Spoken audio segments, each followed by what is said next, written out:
దేవుని సన్నిధికి వచ్చినట్టు కనుక దేవుని సన్నిధికి వచ్చిన మనము శ్రద్ధాభక్తులతో ఇప్పటి వరకు ఆయనను స్తుతించాం. శ్రద్ధాభక్తులది ఇప్పటి వరకు ఆయనను ఆరాధించాం. కనుక శ్రద్ధాభక్తులతో ప్రభువా మీరు మాతో మాట్లాడండి, మమ్మను దర్శించండి అని మీరు ప్రార్థనాపూర్వకంగా సిద్ధపడి వస్తే దేవుడు ఇక్కడ మమ్మల్ని నిలబెట్టుకొని వాడుకుంటాడు.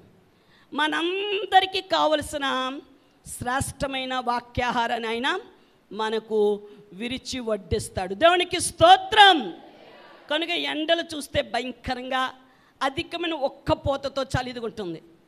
కనుక ఇక సమయానికి ఎవరు వచ్చినా రాకపోయినా, ఇద్దరు వచ్చినా ముగ్గురు వచ్చినా సమయానికి 9:30 కల్లా ప్రార్థన స్టార్ట్ అవుతుంది. 10:15 కల్లా పాటలు అయిపోతున్నాయి. ఇక మిగతా కార్యక్రమం వాక్య ఉత్తర ప్రత్యుత్తర పేటర్ గారు పైకి వచ్చేయండి. ఉత్తర ప్రత్యుత్తరాలుగా ఇక వాక్యం కొరకు సిద్ధపడడం జరుగుతుంది. కనుక సమయాన్ని గమనించి ప్రతి ఒక్కరు కూడా పెందలకడే రావాల్సిందిగా ప్రభు నామను బట్టి నేను ప్రేమతో మిమ్మలను వర్తమానంలోనికి మనము వెళదాము. గత వారం మనం ఏం ధ్యానం చేసుకున్నాండి? గత వారం ఏంటి? అయ్యో ఏమింటున్నారు మీరు? అదేనండి గత వారం మదర్స్ డే, అమ్మ కోసం ధ్యానం చేసుకున్నాం. కనుక నీ తల్లిని నీ తండ్రిని నువ్వు సన్మానించాలి.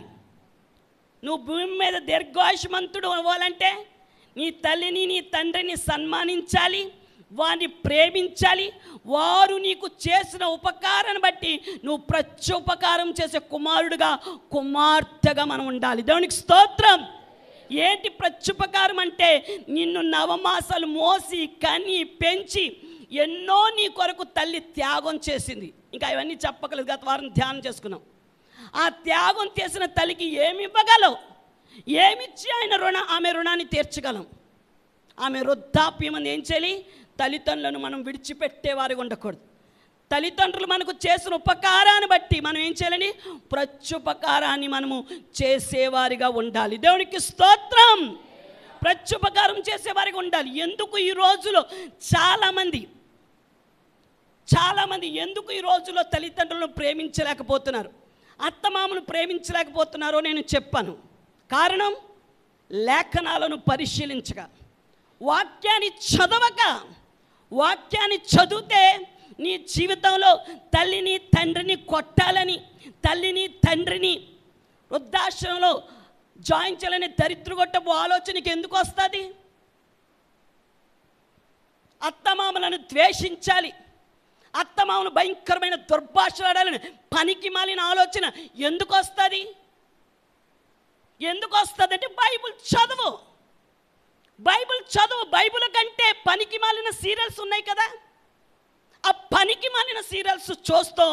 అందులో వాళ్ళు ఎలాగుంటే మనం ఏమైపోతాం? అందులో లీనమైపోతాం. యోహాను గారు ఆత్మవశుడై పరలోకపు దర్శనాలు చూస్తున్నాడు. మనము టీవీ వశులు అయిపోయి, మనమంటే క్రైస్తవులైన వారు, మనము అంటే నేను యథార్థంగా జీవిస్తున్నాను కదండి నన్ను అంటున్నారు అనుకో. నేను యథార్థంగా జీవించే, వాక్యానుసారంగా జీవించే వారి కోసం మాట్లాడతలేదు. క్రైస్తవులు అయ్యుండి దేవుని సన్నిధికి వచ్చి, దేవుని మందిరానికి వచ్చి ఏమాత్రం వాక్యం చదవకుండా, దేవుని భయం లేకుండా భక్తి లేకుండా తలబిడుసుతనంతో పొగరబట్టి మాట్లాడేటివి అవిధేయమైన జనాంగముతో దేవుడు చూస్తున్నాడు. ఎంతకాలం బ్రతుకుతామో మనకు తెలీదు. బ్రతికిన కొంతకాలమైన ఎలా బ్రతకాలి? వాక్యానుసారంగా బ్రతకాలి. నేను క్రీస్తును పోలి నడుస్తున్నాను అంటున్నాడు ఒక మహాభక్తుడు. ఎవరా భక్తుని పేరు చెప్పగలరా? పౌలు గారు మనలాంటి మనుష్యుడా, లేకపోతే ఆయన కూడా దేవుని కుమారుడా? మరి పౌలు గారికి సాధ్యమైనప్పుడు మనకెందుకు సాధ్యం కదండి? సత్యవతి గారు ఏమంటున్నారు? ఆయనంటే యేసుప్రభు, ఆయనంటే దేవుడు. మరి పౌలు గారు మరి దేవుని కుమారుడు కాదే? పౌలు గారు ఏమంటున్నారు? నేను క్రీస్తును పోలి నడుస్తున్నాను కాబట్టే పౌలు గారు ఏమయ్యారు? దేవుని కుమారుడయ్యాడు. ఆయన ఒకప్పుడు హింసకుడే, ఒకప్పుడు దూషకుడే. ఉమ్మగారు, ఆయన కూడా ఒకప్పుడు హానికరుడే, భయంకరంగా క్రైస్తవులైన వారిని హింసించేవాడు. అలాంటి సౌలు పౌలుగా ఎలా మార్చబడ్డాడంటే దైవ ప్రత్యక్షత. మనకి ఏ ప్రత్యక్షత చెప్పాలి? మనకి దూరదర్శనం, ఈ ప్రత్యక్షతలు ఎక్కువ. మనకి ఈ ప్రత్యక్షతను మానాలి. ఎంత మట్టుకు నువ్వు సెల్ ఫోన్కి దూరంగా ఉంటే, ఎంతవరకు నువ్వు టీవీకి దూరంగా ఉంటే నువ్వు ఆత్మీయంగా ఎదుగుతావు, అందరినీ ప్రేమిస్తావు, అందరితో సమాధానంగా ఉంటావు, అందరితో ఏం చేస్తావు? నువ్వు పరిశుద్ధతను కలిగి జీవిస్తావు. కనుక గత వారం మనం ధ్యానించుకున్నాం. కనుక ప్లేరా, ప్రభుని బట్టి నీకు నేను చెప్పేది ఏమిటంటే, ప్రభు యొక్క రాకడ దినాలలో మనం ఉన్నాము. ప్రభుని మనం ఎదుర్కోవాలి అంటే మన జీవితాలు ఎలా ఉండాలి? లేఖనానుసారంగా ఉండాలి.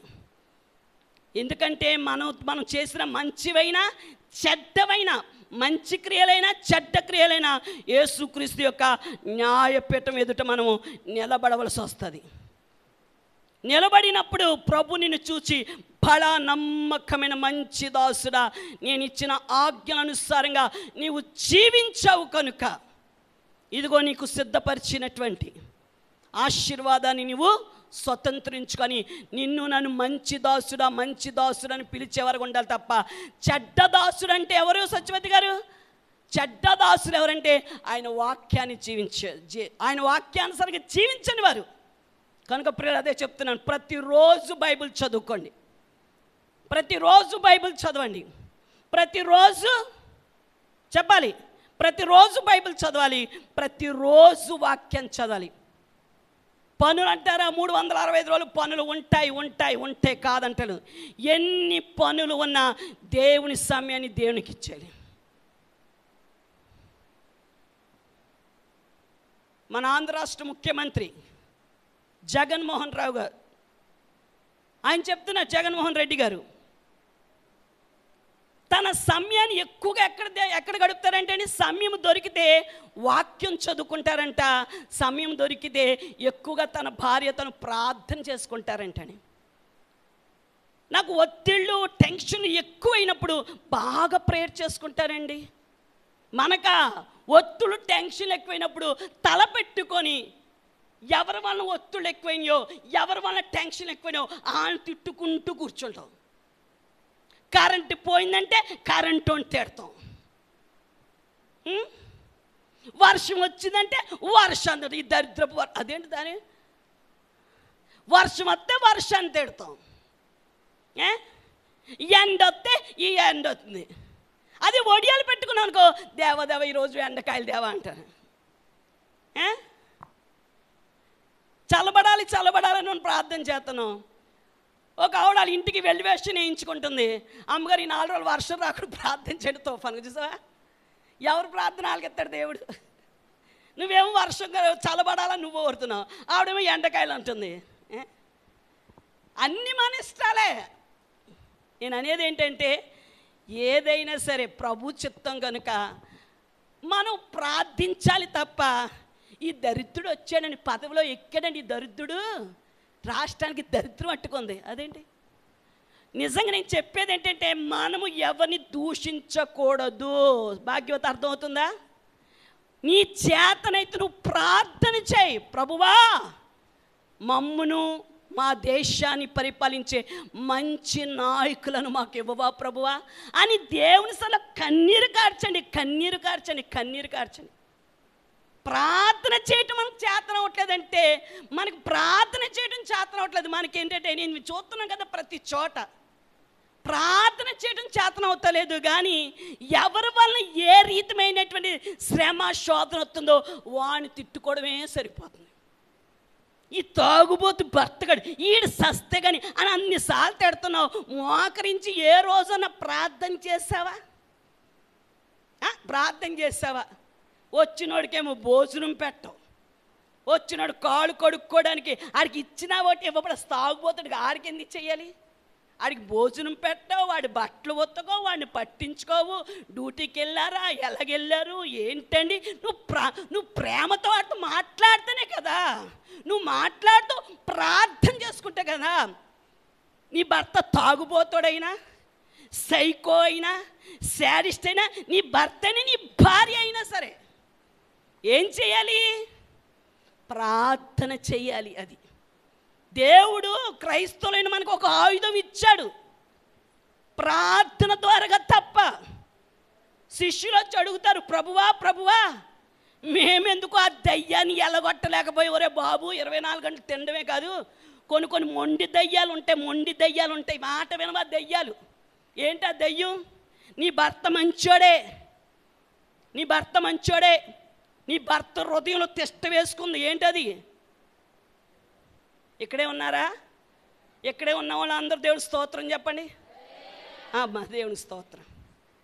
నీ భర్త మంచోడు, నీ భర్త చెట్టుకోడు. దేవుడు మనుషులందరినీ మంచోడుగానే చేశాడు. అమ్మ వింటున్నారా? దేవుడు మనుషులందరినీ ఎలా చేశాడు? మంచివాడుగా. మొదటి దినాన్ని, రెండో దినాన్ని, మూడో దినాన్ని మంచిది మంచిది మంచిది మంచిది అన్నాడంట. 6వ దినం వచ్చేసరికి ఏమన్నాడంట? చాలా మంచిది అన్నాడంట. ఎందుకని? 6వ దినాన్ని ఎవరు చేశాడు? ఆయన స్వరూపులో, ఆయన పోలికలో నిన్ను నన్ను కలుగు చేసుకున్నాడు కనుక చాలా మంచిదని చెప్పి ఆయన ఎంతో మురిసిపోయాడంట. మనుషులందరినీ ఆయన మంచివాడిగానే చేశాడు. కానీ సైతాన్ గాడు ఏం చేశాడు? వారిలో ఉన్న బలహీనతను బట్టి ఒక్కొక్కరు ఒక్కొక్క రీతిగా. నీ భర్త మంచోడే, కానీ ఈ భర్తలో ఉన్న బలహీనతను వాడు క్యాష్ చేసుకొని ఏం చేస్తున్నాడండి? వాడిలో త్రాగునే దయ్యం తిష్ట వేసింది. ఆ దయ్యం పోగొట్టాలంటే చెప్పాలి. అంతే కదా. జరిగేది చెప్తావమ్మా, జరగబోయేది చెప్తావమ్మా. నీ భర్త ఒక కోన డాష్. ఆ అమ్మకి ఈ అమ్మకి వెళ్ళి చేతులు చూపించడం కాదు. వాళ్ళు బతుకుతోరు కోసం ఏదో చెప్తారు. రావమ్మ శిలక, ఎందుకు ఇలా ఆయన తాగుడానికి బానిసైపడం, చెప్పవే శిలక. మొన్న ఒక ఆయన శిలక ముందు 2 అధికారుల ఫోటో వేశాడు. అది ఎన్నిసార్లు వచ్చినా అధికార ఫోటో తీస్తుంది. దానికి అలా ట్రైనింగ్ ఇచ్చారు. కనుకప్పులేరా, నీ భర్త మారాలి అన్నా, నీ బిడ్డ మారాలి అన్నా, నీ కుటుంబంలో కార్యాలు జరగాలి అన్నా నువ్వేం చేయి? ప్రార్థన చేయాలి. దేవునికి స్తోత్రం.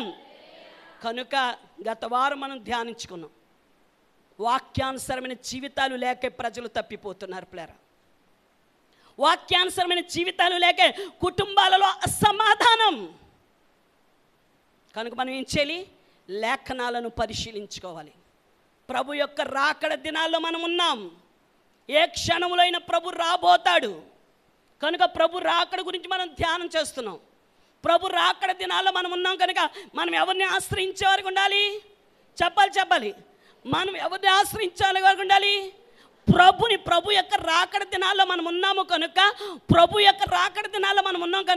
ప్రభుని మాత్రమే మనం ఆశ్రయించే వారికి ఉండాలి. ఈ భూలోకంలో శ్రమలు వస్తాయి, బాధలు వస్తాయి, కష్టాలు వస్తాయి, నిందలు వస్తాయి, అవమానాలు వస్తాయి. నువ్వు చేయని పనికి అన్యాయంగా నీ మీద నింద వేస్తాడు. అయినా సరే మనం ఏం చేయాలి? విసుక్కోకుండా, సణుక్కోకుండా, దీనివల్లే నా బతుకేలాగైందండి, వీడి వల్లే నా బతుకేలాగైపోయిందండి, ఈ కుటుంబం వల్లే నా పిల్ల జీవితం ఇలాగైపోయింది అని ఎంతసేపు ఆడు గురించి వీడి గురించి ఆడిపోసుకోకుండా, శాపనార్థాలు పెట్టకుండా ఏం చేయి? దేవుని సన్నిధిలో ప్రార్థన చేయి. దేవుని సన్నిధిలో ఏం చేయాలి? నీ ఆపత్కాలమందు చూడండి, 46వ సంకీర్తన మొదటి వచనం చదవండి.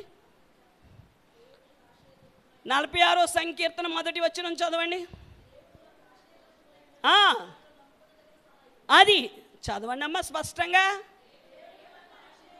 దేవుడు మనకు ఆశ్రయదుర్గమై ఆపత్కాలమందు ఆయన నమ్ముకోదగిన సాయుడు. 7వ వచనం చదవండి, 46:7. సైన్యములకు అధిపతియగు యెహోవా మనకు తోడై ఉన్నాడు. యాకోబు దేవుడు మనకు ఆశ్రయం ఉన్నాడు. 11. సైన్యములకు అధిపతియగు యెహోవా మనకు తోడై ఉన్నాడు. యాకోబు దేవుడు. ఎవరు రాస్తున్నారు ఈ కీర్తన? మోకాలు చూడాలి. చదివేస్తున్నారు. ఎవరు రాశారు ఈ కీర్తన? ఎవరు రాశారు చెప్పాలి. ఎవరు రాశారు? కోరహు కుమారుల పేర్లు చెప్పగలరా? కోరహు కుమారుల పేర్లు చెప్పగలరా? అంటే లైవ్లో నేను ఇచ్చే వాక్యం ఒక్కరు చూడట్లేదు అన్నమాట, లైకులు కొట్టేస్తున్నారన్నమాట. ఎవరెవరో వాక్యం ఎవరెవరో వాక్యం స్టేటస్లో పెడుతున్నారు. మరి ఫోన్ చేసి చెప్తారు, అమ్మగారు ఈరోజు వాక్యం బాగుందంటారు. మరి ఈ రోజు వాక్యం నచ్చినప్పుడు ఎవరి వాక్యం నువ్వు స్టేటస్లో పెట్టావు కదా స్టేటస్లో, మరి నా వాక్యం ఎందుకు పెట్టలేదు?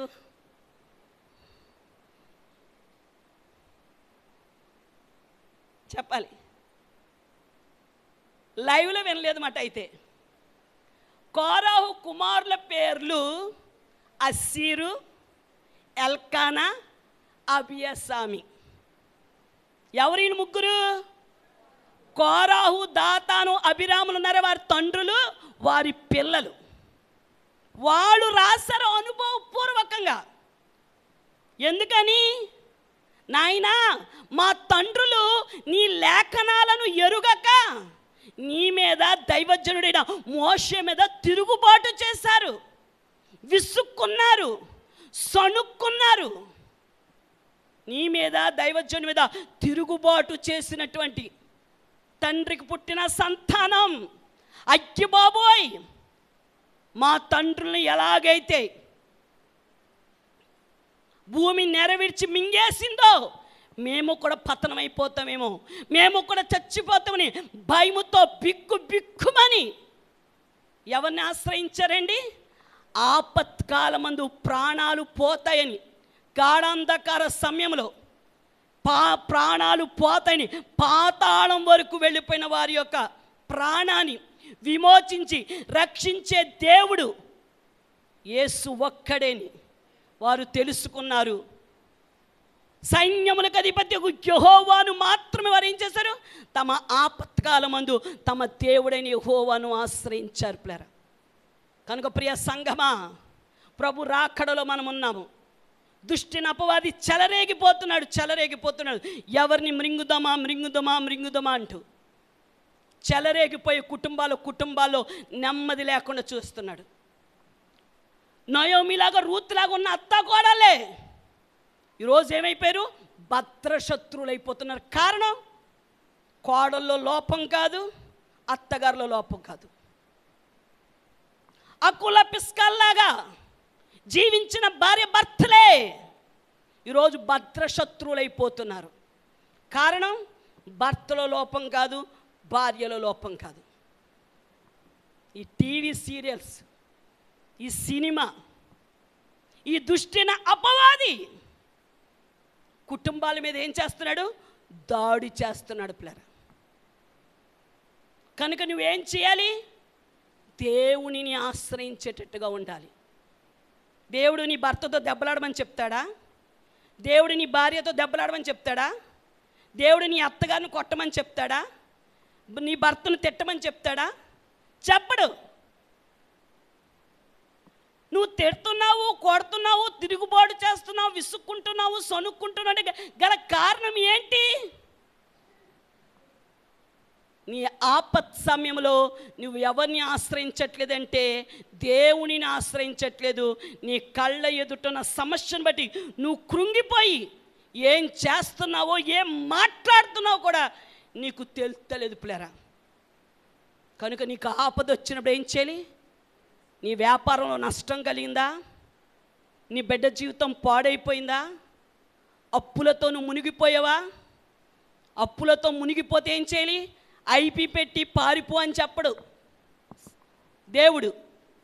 ఏం చేయాలి?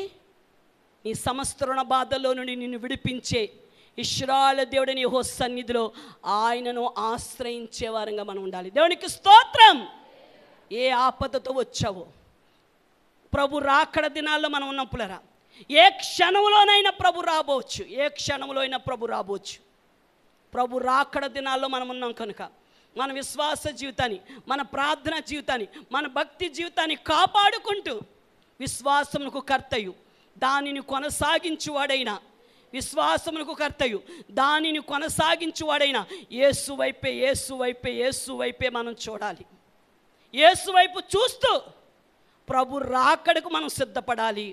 అట్ ద సేమ్ టైం ఈ లోకంలో వచ్చే నీకు ఏ శ్రమ వచ్చినా కృంగిపోకుండా, అధైర్యపడకపోకుండా ఆపత్కాలమందు నమ్ముకోదగిన సహాయకుడైన యేసయ్యందు నమ్మిక ఉంచాలి. ఒక అధికారి వచ్చి అంటాడు, నీ కూతురు చనిపోయింది, బోధకుని శ్రమ పెట్టవద్దు, వచ్చేయి వచ్చేయి అని మనుషులు ఏం చేస్తున్నారండి? తొందర పెడుతున్నారు. వెంటనే యేసు ప్రభు అధికారి చూశాను, నమ్మిక మాత్రం ఉంచు అన్నాడు. నమ్మిక మాత్రం ఉంచు. నువ్వు నమ్మితే దేవుని మహిమను చూడగలవు. దేవునికి స్తోత్రం. నువ్వు నమ్మితే దేవుని శక్తి నిన్ను కమ్ముకుంటుంది. దేవునికి స్తోత్రం. మరియా అంటుంది, ఇది ఎలాగా సాధ్యం? నేను పురుషుని ఎరగనిదే. మరియా మరియా, పురుష సహాయము వల్ల కాదు, పరిశుద్ధాత్మ శక్తి, పరిశుద్ధాత్మ శక్తి నిన్ను కమ్ముకుంటుంది. మన దేవుడు తన కార్యాలు ఎలా చేస్తాడో తెలుసా? నీ శక్తితో, నీ బలముతో కాదు, శక్తి చేత కాదు, బలము చేత కాదు, తన ఆత్మ ద్వారా తన కార్యాలు చేస్తాడు. శక్తి చేతక బలముతో, శక్తి చే బలము నా ఆత్మ ద్వారా దేని చే ఏ ఆమేన్. నా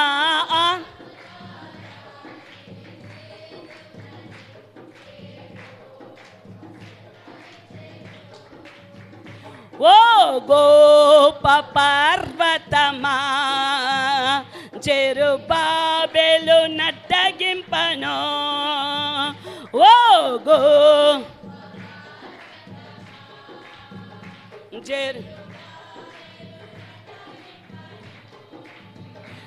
ఎంత మాత్రపు దానవు నీ చదును, ఎంత మా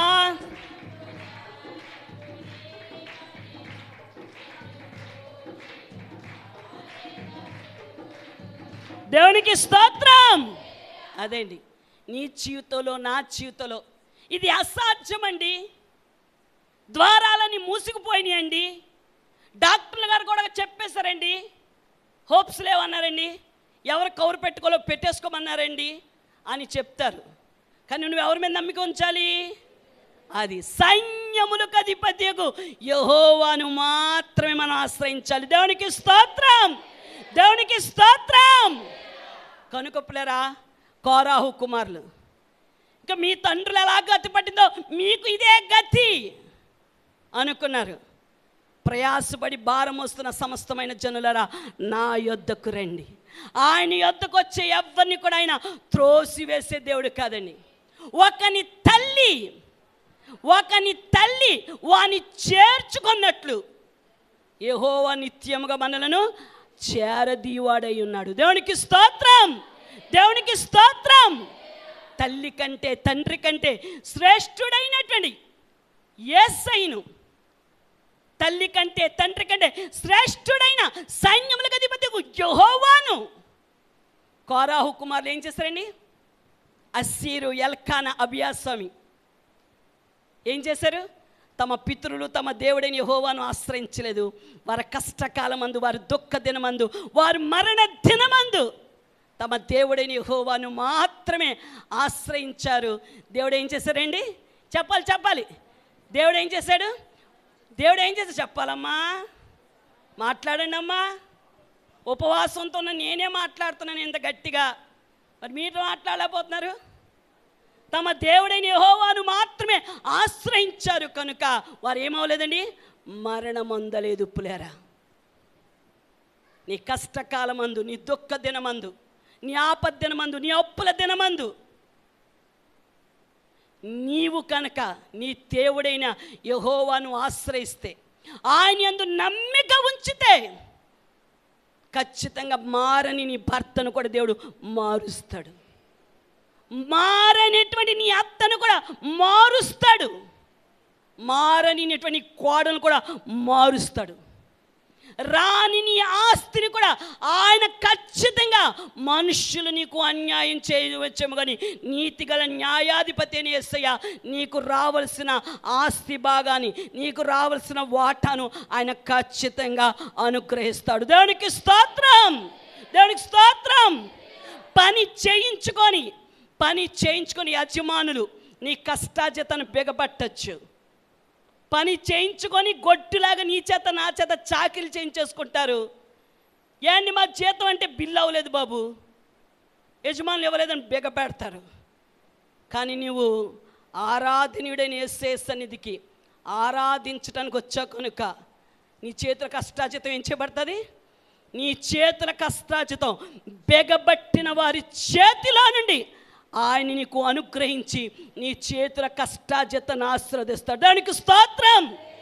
రావాల్సిన బకాయిలను సైతం బిగించేసిన వారి చేతుల్లో నుండి దేవుడు ఖచ్చితంగా వసూలు చేసి ఏం చేస్తాడండి? రావాల్సిన బకాయిలను కూడా దేవుడు నీకు ఖచ్చితంగా అనుగ్రహిస్తాడు. అంతవరకు మనం ఏం చేయాలంటే దయామణి గారు, అది అంతేగాని తిట్టుకునేవారుగా, ఆడిపోసినేకునేవారుగా, శాపనార్థాలు ఎట్టేవారుగా మానేయండి. నీ కళ్ళ ఎదుట ఏది జరిగినా ఏం చేయి? దేవుని సన్నిధిలో మోకరించి ప్రార్థించి. కోరాహు కుమారులు తమ కళ్ళ ఎదుట జరుగుతున్న ఆ భయంకరమైన దృశ్యాన్ని చూసి దేవుడిని దూషించలేదండి. దేవుని దూషించలేదు, మనుషులను దూషించలేదు, మోషేను దూషించలేదు, యెహోషువను దూషించలేదు, అహరోనును దూషించలేదు. బాబోయ్ బాబోయ్ బాబోయ్, ఈ భయంకరమైన పరిస్థితి నుండి మేము మా కుటుంబాలు తప్పించబడాలంటే ఒకే ఒక్క మార్గం, నేనే మార్గము, నేనే సత్యము, నేనే జీవమని సెలవిచ్చిన సైన్యములకు అధిపత్యకు యెహోవాను మాత్రమే, సైన్యములకు అధిపత్యకు యెహోవాను మాత్రమే ఆశ్రయిస్తే ఖచ్చితంగా ఈ మరణము నుండి తప్పించబడతామని ఏం చేస్తారండి? కోరాహు కుమారులు తమ దేవుడైన యెహోవాను ఆశ్రయించారు. వారు ఏం చేయబడ్డారు? భయంకరమైన మరణం నుండి తప్పించబడ్డారు. వాడు ఒత్తు ఏదో ఆషామాషిగా చేతిలో పెన్ను ఉంది కదా, చేతిలో పెన్ను ఉంది, చేతిలో పుస్తకం ఉంది కదా, బర్ర బర్రమని గీకేలేదండి. అనుభవపూర్వకంగా రాస్తున్నారు. ఆనాడు ఎలాగైతే కోరాహు కుమారులు తమ కష్టకాలమందు తమ దేవుడైన యెహోవాను ఆశ్రయించినప్పుడు వారు ఏ రీతిగా అయితే మరణం నుండి తప్పించబడ్డాడో, దేవుడు నిన్ను ఎన్నో విషయాల నుండి తప్పిస్తున్నాడు, రక్షిస్తున్నాడు, కాపాడుతున్నాడు. అలాంటి దేవుని సన్నిధి పట్ల నువ్వు ఎలాగుండాలి? ఒక మాట చూద్దామా? 42వ సంకీర్తన, 42 42వ సంకీర్తన 42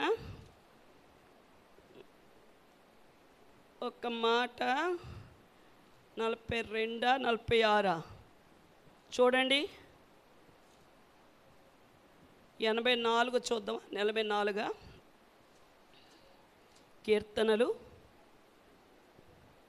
84వ సంకీర్తన 2వ వచనం చదువుదాం. యెహోవా మందిర ఆవరణమును చూడవలనని నా ప్రాణము ఎంతో ఏమగుచున్నది? అది సొమ్మసిలుచున్నది. జీవము గల దేవుని దర్శించుటకు నా హృదయమును నా శరీరమును ఆనందముతో కేకలు వేయుచున్నవి. దేవునికి స్తోత్రం. 10వ వచనం. నీ ఆవరణములో ఒక దినము గడుపుట. అబ్బా, ఎలా రాయగలుగుతున్నాడండి? అమ్మా వింటున్నారా? మెలకున్న వాళ్ళు దేవుడు స్తోత్రం చెప్తాం. హల్లెలూయా, హల్లెలూయా. నీ జీవితంలో దేవుడు ఇన్ని మేళ్ళు చేస్తున్నాడే, ఇన్ని ఆశీర్వాదాలు ఇస్తున్నాడే, ఇన్ని దీవులు ఇస్తున్నాడే. ఒకప్పుడు తాటేకిల్లే, ఇప్పుడు డాబా అయ్యిందే. ఒకప్పుడు నులక మంచమే, ఇప్పుడు డబలకాడ మంచం అయ్యిందే. ఎండ అంటే నీకు ఏసీ ఇచ్చాడే. నడవలేకపోతున్నాం ప్రభు అంటే బండిని ఇచ్చాడే. అంటే రక్షణ పొందిన మన అందరికీ కావలసిన సౌఖ్యాలన్నీ మరి ఇస్తున్నాడు. ఎందుకంటే దేవుని మందిరం పట్ల క్రైస్తవులకి నిర్లక్ష్యం? కోరాహు కుమారులు తమ దేవుడైన యెహోవా తమకు చేసిన మేలును బట్టి పాడితే మాత్రం ఎంత చక్కగా పాడతామో. యేసు నాదుని మేలులు తల్లంచి. అబ్బా, వశమైపోతాం. బాలసుబ్రహ్మణ్యం గారు కూడా పనికిరారు మన ముందు. ఎస్పి సుశీల కూడా పనికిరాదు. జానకి గారు కూడా పనికిరారు. లతా మంగేశ్వరి గారు కూడా పనికిరారు. ఎంత ఆశలు అని పాడేస్తాం. మరి ఇన్ని మేళ్ళు చేసిన యేసయ్య సన్నిధికి మాత్రం ఎందుకు రాలేకపోతున్నాం కుటుంబాలుగా? 7వ దినం ఏంటి? నిన్ను ఆశీర్వదించే దినం, నిన్ను స్వస్థపరిచే దినం, నిన్ను దీర్ఘాయుష్మంతుడిగా చేసే దినం. వారం అంతా కష్టపడ్డవే 6 రోజులు నీ కష్టాజీతం సిల్లి సంచులో వేసినట్టుగా రెక్కలు ధరించి ఒట్టిలు పాలవ్వకుండా, రెక్కలు ధరించి హాస్పిటల్ పాలవ్వకుండా, రెక్కలు ధరించి ట్యాబ్లెట్లకు పోసేయకుండా నీవు నీ కుటుంబం అనుభవించాలి. నువ్వు ఎక్కడికి రావాలి? ఎక్కడికి రావాలి? నువ్వు నీ కుటుంబం దీవించబడాలంటే ఆరాధనుడైన యేసయ్య సన్నిధికి మనం రావాలి. దేవునికి స్తోత్రం. అందుకే దావీదు గారు ఏమంటున్నారు? దినానికి 7 మాలు స్తుతిస్తాడంట. రాజుగారు దినానికి 7 మాలు స్తుతిస్తున్నారు. రాజుగారు దినమునకు 3 మారు ప్రార్థిస్తున్నాడు. ఏండి, ఎక్కడ ఉంటాడంట? ప్రతిరోజు ఆయన బలిపీఠం చుట్టూరే ప్రదక్షిణలు చేస్తాడంట. ఆయన బలిపీఠం చుట్టూరే ప్రదక్షిణలు చేస్తాడంట. నిత్యం ఆయన జీవిత కాలమంతయు యెహోవా ప్రసన్నతను చూడాలని, ఆయన మందిరంలోని నివాసం చేయాలని, నేను బ్రతుకు దినములని నీ కృపాక్షేమలని నా వెంట రావాలి. నేనేమో చిరకాలం నీ మందిరంలో ఉండాలి. మనమేమో ఇళ్లల్లో ఉండాలి, టీవీల దగ్గర ఉండాలి, చికెన్ బిర్యానీ లేకపోతే వివేక్ బిర్యానీ తెచ్చుకొని తింటూ ఉండాలి. దేవుని పట్ల తృష్ణ ఉంటలేదండి. మనం ఏమైపోయాం? ఆత్మలో చల్లారిపోయాం. పెంతుకోస్తులు అంటున్నాం కానీ ఈరోజు పెంతుకోస్తున్న క్రైస్తవులు ఎలాగున్నారు? పెంతుకోస్తు అనుభవం లేదు. పరిశుద్ధాత్మ అగ్ని అగ్ని అగ్ని అగ్ని అనే మంట. అగ్ని మండించు నాలో, అగ్ని మండించు, అగ్ని మండించు నాలో, అగ్ని. పరిశుద్ధాత్ముడా నాలో అగ్ని. ఎస్, అందరూ పలుకుదాం. చల్లారిపోయిన మా జీవితాలు, మా బ్రతుకులు, మా కుటుంబాలను మండించు. అగ్ని మండించు నాలో, అగ్ని అగ్ని మండించు నాలో. పరిశుద్ధాత్ముడా నాలో అగ్ని మండించు, నాలో అగ్ని మండించు. పరిశుద్ధాత్ముడా నాలో అగ్ని మండించు, నాలో అగ్ని మండించు. దేవునికి స్తోత్రం. అగ్ని మండుచున్నదే గాని పొద కాలిపోలేదు. ఆ అగ్నిలో నుండే నీవు మోషేను దర్శించినవే. దేవునికి స్తోత్రం, దేవునికి స్తోత్రం. అదేండి, మనం ఎలా ఉండాలి? మండేవారు ఉండాలి. మనం మండుతేనే అనేకులను మండించేవారిగా ఉండాలి. కోరాహు కుమారులు, వారిలో ఉన్న పరిశుద్ధాత్మని అగ్ని మంట. ఈరోజు మేము ఎందుకు దీవించబడ్డామో తెలుసా? ఈరోజు మేము ఎందుకు ఆస్వాదించబడ్డామో తెలుసా? ఈరోజు మేము ఎందుకు ప్రాణాలతో ప్రాణంలో ఉన్నామో తెలుసా? మా కష్టకాలమందు, మా మరణ దినమందు మా తండ్రులకు పట్టిన గతే మాకు పడుతుందేమో బాబోయ్ అనుకుంటున్న సమయంలో, మా ఆపత్కాలమందు మా దేవుడైన యెహోవాను మేము ఆశ్రయించాం, ఆయన యందు నమ్మిక ఉంచాం. ఆయన మాకు సహాయకుడుగా ఉన్నాడు, ఆయన మాకు తోడుగా ఉన్నాడు. దేవునికి స్తోత్రం. ఏ యెబ్బోకు రేవు దగ్గర అయితే ఒంటరి అయిపోయి ప్రార్థన చేస్తూ ఈ ఒంటరి ప్రయాణంలో ఒకవైపు లాభాను తరుముతున్నాం, ఒకవైపు అన్న తరుముతున్నప్పటికీ అలాంటి సమయంలో ఎవరిని విమర్శించలేదు, ఎవరిని ద్వేషించలేదు, ఎవరిని తిట్టలేదండి. యాకోబు గారు ఏమైపోయారండి? ఒంటరిగా ఏమైపోయాడంటే దేవుని సన్నిధిలో ఆయన పాదాలు చెంత పట్టుకొని, దేవా నీవు నన్ను ఆశీర్వదిస్తేనే కానీ నేను నిన్ను విడిచిపెట్టను. తన దేవుడైన యెహోవాను ఆశ్రయించాడు కనుక యాకోబు గారు ఏం చేయబడ్డాడు? ఇశ్రాయేలుగా చేయబడ్డాడు, దీవించబడ్డాడు, ప్రపంచానికి ఆశీర్వాదకరంగా మార్చాడు. అమ్మా, కష్టాలు ఎప్పుడు ఉంటాయి, శ్రమలు ఎప్పుడు ఉంటాయి, కాదంటలేదు. కానీ నువ్వు ఎలాంటి పరిస్థితిలో ఉన్నా, ఏ వీధిలో ఉన్నావో, ఏ పేటలో ఉన్నావో, ఏ గ్రామంలో ఉన్నావో, ఏ దేశంలో ఉన్నావో, ఎక్కడున్నా నీ కష్టకాలమందు నీ దేవుడిని యెహోవాను మాత్రమే ఆశ్రయించు, ఆయన యందు నమ్మిక ఉంచు. ఆయన మనకు సహాయకుడిగా ఉంటాడు, ఆయన మనకు తోడుగా ఉంటాడు. దేవునికి స్తోత్రం, దేవునికి స్తోత్రం. కనుకనే ఆ అధికారి వచ్చి బోధకుని శ్రమ పట్టవద్దని చెప్పినప్పుడు ప్రభు ఏమన్నాడు? నమ్మిక మాత్రం ఉంచు. అది నమ్మిక ఉంచండి. ఎవరి యందు? నా యందు కాదు, నా యందు కాదు. నీవు నమ్ముకున్న నీ ఆశ్రయపురమైన ఆరాధనీయుడైన యేసయ్యకి వచ్చిన నీ జీవితంలో ఆయన యందు నమ్మిక ఉంచు. దేవుడు నిన్ను నీ కుటుంబాన్ని, కోరాహు కుమారుల కుటుంబాన్ని ఆస్వాదించినట్టుగా దేవుడు నిన్ను నీ కుటుంబాన్ని దీవించాలని, నిన్ను నీ కుటుంబాన్ని ఆస్వాదించాలని, నిన్ను నీ కుటుంబాన్ని స్వస్థపరచాలని, నిన్ను నీ కుటుంబాన్ని దీర్ఘాయువంతులుగా చేయాలని, నిన్ను నీ కుటుంబాన్ని నువ్వు తలపెట్టే ప్రతి పనిలో నేను గత 2 వారాలుగా చెప్తున్నా, మీ కుటుంబాలలో దేవుడు తప్పకుండా మంచి శుభవార్తను.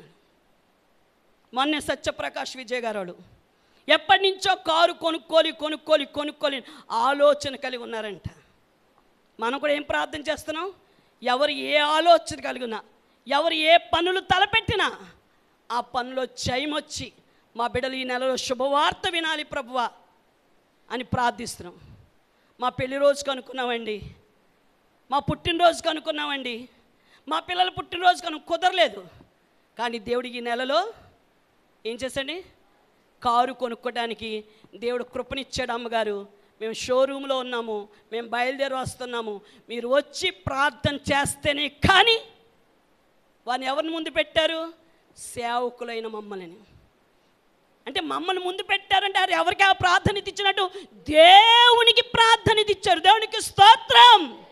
కొంతమంది ఉంటారు, ఆడే కొనేసుకుంటారు, ఆడే ప్రార్థన చేసుకుంటారు, ఆడే అన్నీ. ఇంకా దేవుడితో పని ఉండదు, సేవకులతో పని ఉండదు.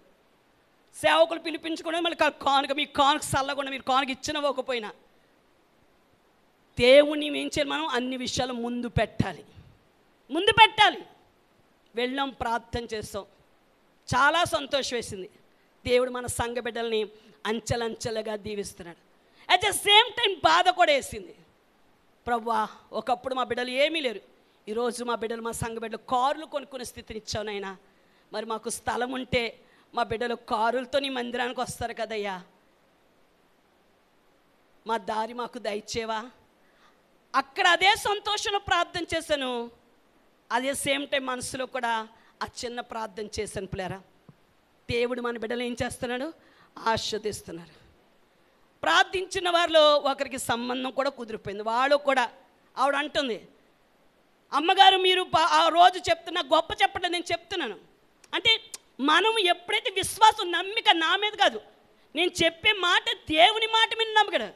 ఇదిగో ప్రభు, నీ దైవజనురాలుగా పలికిస్తున్నా ఆ శుభకార్యం నా ఇంటిలో జరగాలి, ఆ శుభవార్త నేను చెప్పాలి నా సంఘానికి అని ఎప్పుడైతే నేను ఆ మాట అన్నానో అప్పుడే ఆవిడ ఎంటర్ అవుతుంది.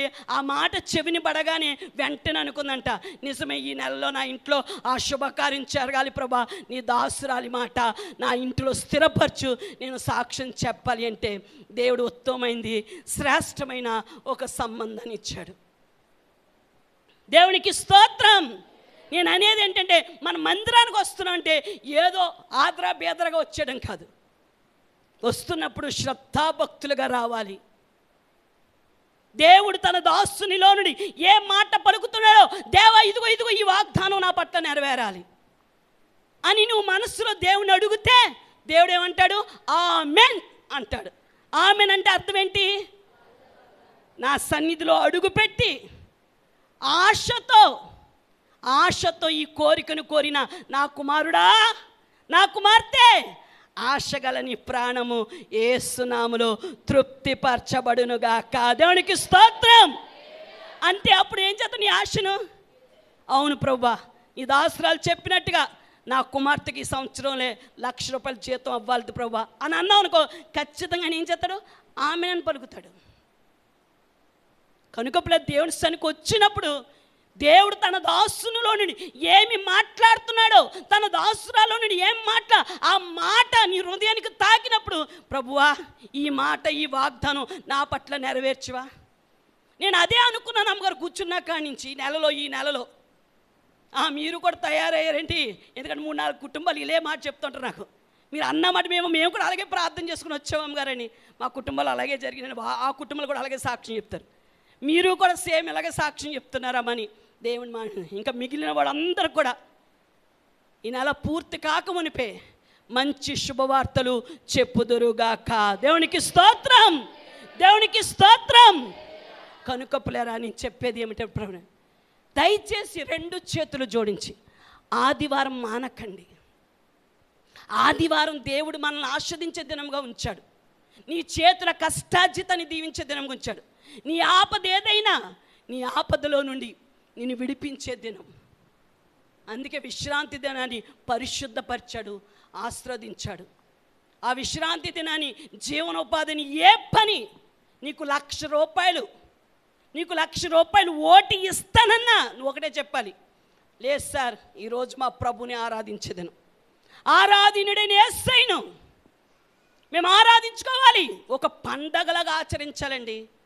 జనవరి 1కి, క్రిస్మస్కే కాదు, ప్రతి ఆదివారం నీకు ఎలా ఉండాలి? ఇంటిలో ఒక పండుగలాగా ఉండాలి. ఒక పండుగలాగా సంతోషంతో, ఆనందంతో ఈరోజు మా దేవుని ఆరాధించుకోదేనని, ఆరాధనుడని యేసయ్యను సంతోషంతో, ఆనందంతో నువ్వు ఆరాధించడానికి వస్తే దేవుడు ఖచ్చితంగా ఏం చేస్తాడు? నీ ఆనందాన్ని రెట్టింపు చేస్తాడు, నీ ఆశీర్వాదాన్ని 2 అంతలు చేస్తాడు. దేవునికి స్తోత్రం. కనుక ప్రభుని బట్టి చెప్పేది ఏంటంటే, దయచేసి ఆదివారపు ఆరాధన మానకండి. ఏ ప్రజల మధ్య ఉన్నారో ఆ ప్రజల మధ్య దేవుడు ఏం చేయాలనుకున్నాడు? మిమ్మల్ని హెచ్చించాలని, మిమ్మల్ని ఆస్వాదించాలని, మిమ్మల్ని దీవించాలని ఆయన ఎంతో ఆశపడ్డాడు. ఆశపడినట్టుగానే మీరందరూ కూడా దేవుని సరి కుటుంబాలుగా రావడం మొదలుపెట్టారు. నా బాధ ఏంటంటే, చాలామంది దీవించబడిన తర్వాత ఏమైపోతున్నారు? చల్లారిపోతున్నారు. వద్దమ్మా, చల్లారిపోకు. అవకాశం ఉన్నంత మట్టుకు సంఘంలో జరిగే అన్ని ప్రార్థనలకు రండి. మరి ముఖ్యంగా 2 చేతులు జోడించి ఒక్కొక్కరి కాళ్ళు పట్టుకుని నేను చెప్తున్నాను. ఎందుకంటే ఆదివారపు ఆరాధన యొక్క విలువేంటో నాకు తెలుసు. కనుక ఈ లైవ్లో చూస్తున్న వారికి కూడా చెప్తున్నాను, క్రైస్తవులని మనము దేవునిని ఆరాధించే విషయంలో బద్ధకస్తులుగా ఉండవద్దు. సోమరులుగా, తిండిపోతులుగా, నిద్రపోతులుగా, నిర్లక్ష్యంగా, అశ్రద్ధగా ఉండకండి. పెందలకడే దేవుని సన్నిధికి రండి, దేవునిని ఆరాధించండి. మీ కుటుంబాలు ఎంత దీవెనకరంగా ఉంటాయో తెలుసా? మీ కుటుంబాలు ఇంకా ఒకసారి జ్ఞాపకం చేసుకోండి. మీ ప్రతికూల పరిస్థితిలోని, మీ లేమిలోని ఇంతగా ఆరాధిస్తే దేవుడు ఇంతగా దీవించాడే. ఏంటి దీవించలేదా చెప్పండి? దీవించాడు.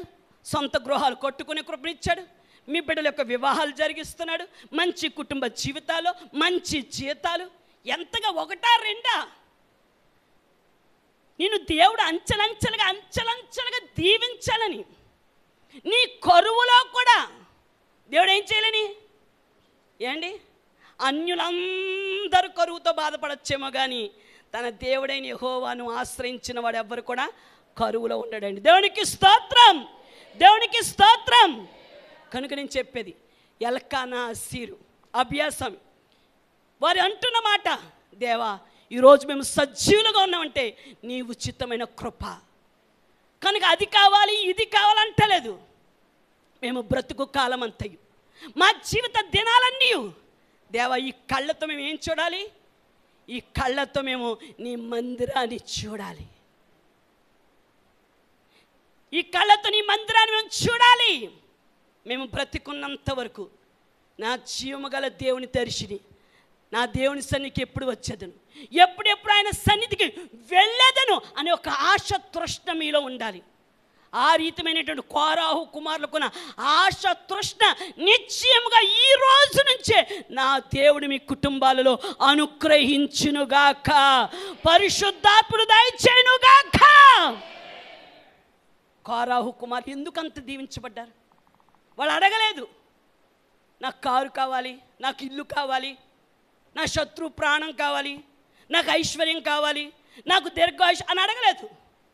వారి ఆపత్కాలమందు తమ దేవుడైన యెహోవాను ఆశ్రయించారు. రెండోది, తమ దేవుడైన యెహోవా యందు నమ్మిక ఉంచాడు. మూడోది చెప్పాలి, తమ దేవుడైన యెహోవాను ఆశ్రయించారు, తమ దేవుడైన యెహోవా యందు నమ్మిక ఉంచారు. కనుక దేవుడు ఏం చేశారు? వారికి సహాయకుడిగా ఉన్నాడు. నాలుగోది, వారికి తోడుగా ఉన్నాడు. కనుకని వారు ఏమంటున్నారు? దేవా ఈరోజు మేము మా కుటుంబాలు క్షేమంగా సజీవులంగా మా తండ్రులకు పట్టిన గతి మాకు పట్టలేదు అంటే కారణం ఏంటో తెలుసా? నిన్ను నమ్ముకున్నామయ్యా. ప్రియులారా, ఒకటి చెప్తున్నాను, మనుషులు నమ్ముకొని చెడిపోయే వాళ్ళు ఉండొచ్చు, మనుషులు నమ్ముకొని పాడైపోయిన వాళ్ళు ఉండొచ్చు, మనుషులు నమ్ముకొని నువ్వు దెబ్బ మీద దెబ్బ తినేసి ఉండొచ్చు, కానీ దేవుని నమ్ముకున్నవాడు ఎవ్వడు కూడా చెడిపోలేదు. ప్రియరా, చెడిపోయి దేవుని నమ్ముకొని ఆయన ఆశ్రయించిన వాడు ప్రతి ఒక్కడు బాగుపడ్డాడు. దేవునికి స్తోత్రం. చెడిపోయిన నీ కుటుంబాన్ని, పాడైపోయిన నీ కుటుంబాన్ని, చెదిరిపోయిన నీ కుటుంబాన్ని ఆయన సమకూర్చువాడు, సంరక్షించువాడు, ఆయన పోషించువాడు. దేవునికి స్తోత్రం. చెదరగొట్టేవాడు ఎవడండి? చెదరగొట్టేవాడు సైతానుగాడు. చెదరగొట్టేవాడు సైతానుగాడు అయితే సమకూర్చేవాడు ప్రభువు. మనలను సమకూర్చి ఎక్కడెక్కడో అండి, నువ్వెవరో నేనెవరో, ఎక్కడెక్కడో మనలను ఆయన సమకూర్చాడు, సంరక్షించాడు. ఆ ఒక్కడైన దేవుని సన్నిధిలో మనం అందరం ఎలా ఉండాలండి? ఏక మనసుతో, ఏక భావంతో, ఏక తాత్పర్యం కలిగి ఆరాధనుడని యేసయ్యను కోరాహు కుమారులు ఎలాగైతే నీ మందిరం ఆవరణం చూడాలని, నీ సన్నిధికి ఎప్పుడెప్పుడు రావాలని ఏ రీతిమైన తృష్ణ కలిగి జీవించారో ఈరోజు కోరాహు కుటుంబాల గురించి చెప్పుకుంటున్నాం.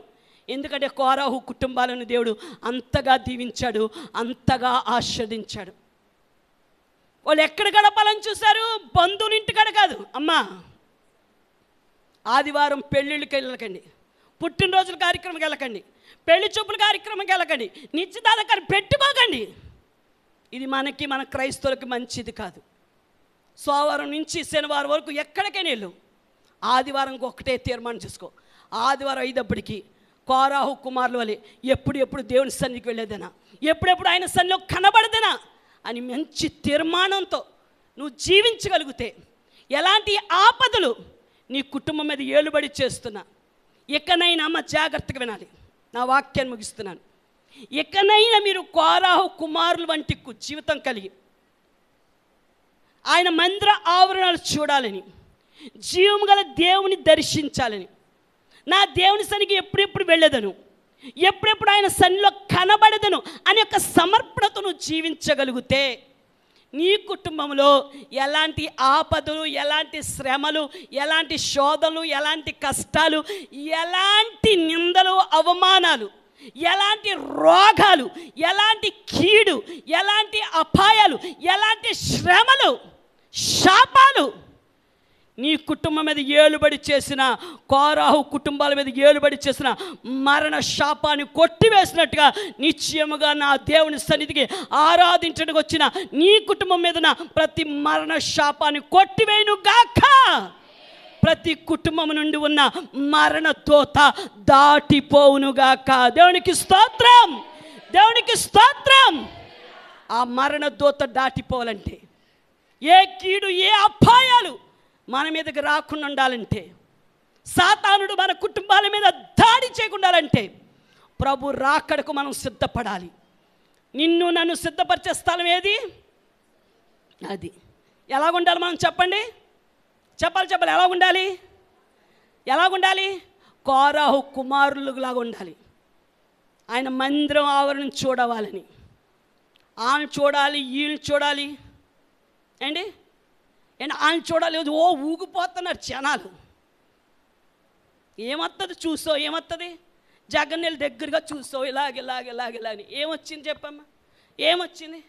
పవన్ స్టార్ పవన్ కళ్యాణ్ ఇలాగ చూసో ఏమొచ్చింది? ఓ బాబులో మనడు అన్నాడు. ఎవరు? బాలకృష్ణ చూసో ఏమొచ్చింది? ఆయన చూస్తే ఏమీ రాదు. ఏమని చూడాలి? నిన్ను చూచే నేత్రములు నాకిమ్ము యేసయ్యా, నిన్ను చూచిన వారంతా ఎంతో ధన్యులు యేసయ్యా. నిన్ను చూచే నేత్రములు నాకిమ్ము యేసయ్యా, నిన్ను చూచిన వారంతా ఎంతో ధన్యులు యేసయ్యా. యేసయ్యా యేసయ్యా యేసయ్యా. దేవునికి స్తోత్రం. ఏం చేయాలండి? దేవా, ఇంత పాపినైనా నన్ను ఎలాగ ప్రేమించావయ్యా? నా బ్రతుకేంటో, నా జీవితం ఏంటో, నా లైఫ్ స్టైల్ ఏంటో నీకు అంతా తెలుసు. నా పుస్తకం నీ ఎదుట తెరిచిన పుస్తకమే. అలాంటి నన్ను ఎంతగా ప్రేమించావు ప్రభువా. ఒక్కసారి నిన్ను చూచే నేత్రాలు దేవా, నీ దైవ ప్రత్యక్షత నాకు ఒక్కసారి నాకు కనబడవా? దావీదంటాడు, దేవా నేను లేస్తూనే నీ ముఖ దర్శనముతో నిన్ను దర్శించుకునే ధన్యత నాకు ఇవ్వండి. ఎప్పుడైనా ప్రార్థన చేశారా? లేగిస్తున్న కానించి మన బిడ్డల కోసం ఏడుస్తాం. మంచిదే, ఏడవద్దు అంటలేదు. ఎప్పుడైనా ప్రభువును చూడాలి అనే ఆశ నీలో ఉందా? వాళ్ళని చూడాలి, వీళ్ళని చూడాలి అని పరుగులెడుతున్నాం. కానీ యేసయ్యని చూస్తే నీకు ఆశీర్వాదం, యేసయ్యని చూస్తే నీకు దీవెన. కనుక పిల్లరా, ప్రభు రాకడ దినాల్లో మనం ఉన్నాం. ప్రభు రాకడకు మనం సిద్ధపడుతూ ఈ భూలోకంలో దుష్టిన అపవాది చెలరేగిపోతున్నాడు. కోరాహు కుమారులు ఎలాగైతే తమ దేవుడైన యెహోవాను ఆశ్రయించి తమ దేవునికి చోటిచ్చారో, మీ జీవితంలో కూడా దేవునికి మాత్రమే చోటు ఇవ్వండి. నువ్వు దేవునికి మాత్రమే చోటు ఇస్తే, పరిశుద్ధాత్మునికి మాత్రమే చోటిస్తే, పరిశుద్ధాత్ముడు నీపైన నీ కుటుంబం పైన ఏలుబడి చేస్తే, కోరాహు కుమారులు పలికినట్టుగా, కోరాహు కుటుంబాలు పలికినట్టుగా మనము మన కుటుంబాలు ఏమని పలుకుతాం? దేవా నీ మందిరం ఆవరణం చూడాలని, జీవము గల దేవుని దర్శించాలని, నా దేవుని మందిరపు ద్వారము యొద్ద ఏంటి భక్తిహీనుల గుడారము యొద్ద కంటే నా దేవుని మందిరపు ద్వారము యొద్ద ఒక దినము గడుపుట 1000 దినాల కంటే శ్రేష్టమైన నీ సన్నిధికి నేను ఎప్పుడు వచ్చేదనా, ఎప్పుడు ఆయన సన్నిధిలో కనబడేదనా అని తృష్ణతో మీరు బ్రతికితే నేను చెప్తున్నాను, 2023 సంవత్సరంలో చూడని ఆశీర్వాదాలు 2024 సంవత్సరంలో నీ కన్నులారా నువ్వు చూస్తావు. దేవునికి స్తోత్రం. ఇది సత్యం. ఇది జరగాలంటే నీ కుటుంబం అంతా దేవుని సన్నిధిలో ఉండాలి. కోరాహు కుమారులు ఎలాగైతే సమర్పించుకొని దేవుని సన్నిధిలో ఉన్నారు, దావీదు కుటుంబం నిత్యము మా కుటుంబాలు నీ సన్నిధిలో ఉండేలాగున ఆస్వాదించమని ఎలా సమర్పించుకున్నారు, నేను నా ఇంటి వారు నీ యెహోవాను మాత్రమే సేవించదమని యెహోషువ కుటుంబం ఎలాగైతే సమర్పించుకున్నావు, ఎంతవరకు ఎలా మానేసావో, ఎన్ని ఆదివారాలు మానేసావో దేవుడు అడగట్లేదు. ఉన్న ఆదివారాలైనా కోరాహు కుమారుల వలె నువ్వు ఆయనను ఆశ్రయిస్తే నిశ్చయముగా దేవుడు ఈ సంవత్సరము ఏ ఆశీర్వాదాన్ని చూడాలనుకున్నావో ఆ ఆశీర్వాదం నీపైన, నీ కుటుంబాలపైన, నీ సంతతి పైన 1000 తరాల వరకు ఆయన కటాక్షము చూపు దేవుడై ఉన్నాడు. శాశ్వతమైన కృపతో నిన్ను, నీ కుటుంబాన్ని నింపుతాడు. అట్టి కృప పరిశుద్ధాత్ముడు మనకు దయచేయునుగాక. మోకరించినట్లయితే ప్రార్థన చేసుకుందాం. విన్న వాక్యాన్ని బట్టి నిజమే ప్రభువా, నీ సన్నిధిలో అనేకులు లేఖనానుసారంగా జీవించట్లేదు కనుకనే, నీ పరిశుద్ధమైన గ్రంథాన్ని చదవట్లేదు కనుకనే, నీ వాక్యానుసారమైన జీవితాలు ఉండలేదు కనుకనే మా కుటుంబాలలో ద్వేషాలు, కక్షలు, పగలు రగిలిపోవడానికి గల కారణం నీ లేఖనానుసారమైన జీవితం లేదయ్యా. యథార్థత లేదు, నీతి లేదు, హృదయపూర్వకంగా నిజము పలుకకైనైనా దుష్టుని అపవాది చెలరేగిపోయి కుటుంబాలపైన దాడి చేస్తున్నాడయ్యా. ఈరోజు నీ మందిరానికి వచ్చాను కానీ నా కుటుంబంలో నాకు నెమ్మది లేదయ్యా. నా భర్తతో నాకు నెమ్మది లేదు, నా భార్యతో నాకు నెమ్మది లేదు, నా పిల్లలతో నాకు నెమ్మది లేదు. వచ్చాను కానీ మనసు ఏమీ బాగోలేదయ్యా. ఏమీ బాగోలేదు. ఇక్కడ కూర్చున్న మాటే కానీ ప్రభా, అమ్మగారు ఏం చెప్తున్నారు ఏంటో కూడా నాకు అర్థం కావట్లేదు. ఎందుకంటే నా మనసు బాగోలేదు. చాలా వేదనతో వచ్చాను, బాధతో వచ్చాను. నా కుటుంబ పరిస్థితిని ఏంటి, ఇంక ఎంతకాలం నా బ్రతుకు ఇలాగే నేను కృంగిపోతున్నాను ప్రభా. నా కుమారుడా, నా కుమార్తె చింతించదు, డిప్రెషన్లోకి వెళ్ళొద్దు. తమ కష్టకాలమందు, తమ మరణ దినమందు కోరాహు కుమారులు ఎలాగైతే తమ దేవుడైన యెహోవాను ఆశ్రయించారు, తమ దేవుడైన యెహోవాను నమ్మికుంచినప్పుడు కోరాహు కుమారుల కుటుంబాన్ని విడువని దేవుడు, ఎడబాయిని దేవుడు తన శాశ్వతమైన కృపను, తన శాశ్వతమైన కరుణ కటాక్షాలను తనపైన, తన కుటుంబం పైన కొమ్మరించి వారికి సహాయకుడిగా నిలిచాడు, వారికి తోడుగా ఉన్నాడు. ఈరోజు నీ దేవుడు నీకు, నీ కుటుంబానికి తోడుగా ఉంటాడు. ఎప్పుడో తెలుసా? ఆయన నీకు, నీ కుటుంబానికి సహాయకుడిగా ఉంటాడు. ఎప్పుడో తెలుసా? నీవు నీ దేవుడైన యెహోవాను మాత్రమే ఆశ్రయించు. తీర్మానం చేసుకో, ప్రభువా నీ రాకడన్న అయిపోలి, నా పోకడన్న జరిగిపోవాలి, కానీ ఒక్క ఆదివారం మాననయ్యా. ఇంకా ఏ ఒక్క ఆదివారం మాను. కోరాహు కుమారులు ఎలాగైతే నీ మందిర ఆవరణం చూడవాలని, నీ మందిర ఆవరణం చూడాలని, జీవము గల దేవుని దర్శించాలని, నా దేవుని సన్నిధికి ఎప్పుడు వచ్చేదను, ఎప్పుడు ఆయన సన్నిధిలో కనబడదను అనే తృష్ణతో ఉన్నట్టుగా, హై బాబోయ్ అప్పుడే ఆదివారం వచ్చేసిందా అనే మాట పొరపాటున నా నోట రానివ్వకండి అయ్యా. ఆహా ఆదివారం వచ్చిందా, ఎంత ఆనందం, ఎంత సంతోషం. ఈరోజు సంఘంగా ఆయన సన్నిధిలోకి వెళ్ళి స్తుతించే భాగ్యాన్ని, ప్రార్థించే భాగ్యాన్ని, ఆరాధించే భాగ్యాన్ని, నా బాధ అంతయు ఆయన సన్నిధిలో కక్కివేసే భాగ్యాన్ని నా సహోదరులు మేము చేయ పట్టుకొని మా కుటుంబాల కొరకు, మా కుటుంబాల క్షేమం కొరకు, మా బిడ్డల క్షేమం కొరకు ప్రార్థించే భాగ్యాన్ని దేవుడు మాకు ఇచ్చాడు. ఎప్పుడెప్పుడు ఆయన మందిరానికి వెళ్ళిపోవాలి, ఎప్పుడెప్పుడు ఆయన చూడాలి, ఎప్పుడెప్పుడు ఆయన సన్నిధికి రావాలి అనే తృష్ణతో ఈ సంవత్సరమైన కోరాహు కుమారులు ఏ రీతిగా అయితే దేవుని సన్నిధిలోనే మా కుటుంబాలు కనబడాలని ఆశతో వేచి ఉన్నాయో, ఈరోజు నీవు, నీ కుటుంబం కూడా ఎప్పుడు కూడా మా కుటుంబాలు ఆదివారం అయ్యేవాడికి దేవుని సన్నిధిలోనే మా కుటుంబాలు కనబడాలి అని ఆశతో, తృష్ణతో కోరాహు కుమారులు వచ్చినట్టుగా ఆయన సన్నిధికి నువ్వు ఆశతో, తృష్ణతో వస్తే ఎన్ని ఆదివారాలు మానేసావో దేవుడిని అడగట్లేదు. ఇప్పుడైనా సరే ఏ ఒక్క ఆదివారం మానకుండా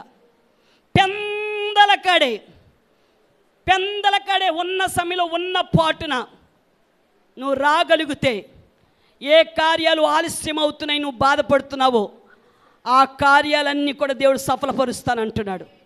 నీ కోరికను సిద్ధింపచేస్తానంటున్నాడు. నీ ఆలోచన యావత్తును సఫలపరిచి నీవు తలపెట్టే పనిలో నీకు జయమిస్తానంటున్నాడు. అమ్మ, బాధపడకు. నా బిడ్డ జీవితం బాగోలేదని బాధపడకు.